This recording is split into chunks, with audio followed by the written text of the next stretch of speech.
I'd like to welcome to the mic Dr. Pastor Aaron Lewis. Thank you. I'm glad for all of you being here today. It shows who you are. Beautiful people, God's people. On a chilly day, but you're still here because you believe more than anything in freedom. And that's something that we're going to hold on to forever. So I'm a pastor and an educator in Hartford, Connecticut. So for 14 weeks, our church continued to hold service despite our governor's mandate for us to close down. And so they did everything that they could to try to intimidate us, to try to stop us, to try to stop our progress, to try to intimidate the people in our congregation. But one of the things that I wanted to leave you with and wanted to instill in you is that God does not give us fear. God does not give us fear, and God does not respond to man's intimidating moves when it has to do with control and domination of people. I run a school called the Scribes Institute in Hartford, Connecticut, with 2nd to 8th graders, and I can't help but think about, throughout all of what we're dealing with, how the children are having to cope with everything that's going on. They deserve the right to be educated. They deserve the right to have proper education, proper learning, proper support in our state. They're punishing children for talking to one another. And if they talk to one another, they get detentions and they get harassed, and they're children. And so we're at a point now where we have to not be comfortable being comfortable anymore.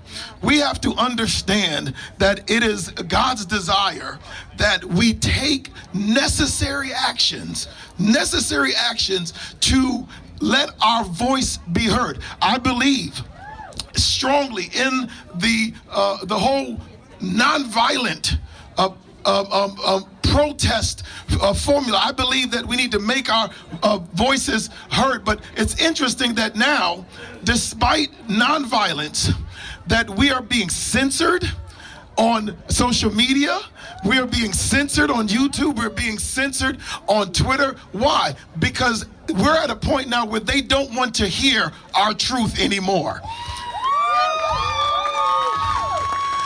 When that time comes, and it has come, here's what we have to do. We've got to open our mouths, and we have to cry out even louder than we've ever cried before. Why? Because we are at a point in time that if we don't say anything, nothing's going to get done, nothing's going to get said, nothing's going to progress. We have to speak out on behalf of our families. Now, I want to make something very clear to you. I look a little different than some of you, but we are one.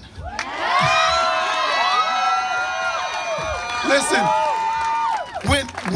when anyone comes against the Jewish people, they literally come against me. You understand? They come against me.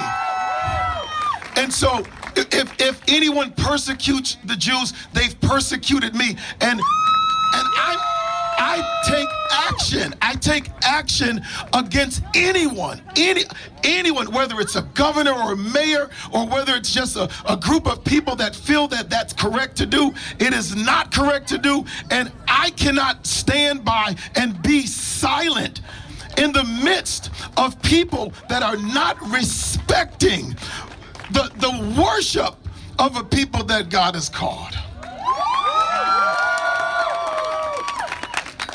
So I'm not going to sit back and be silent when they try to write legislation to keep the synagogues closed.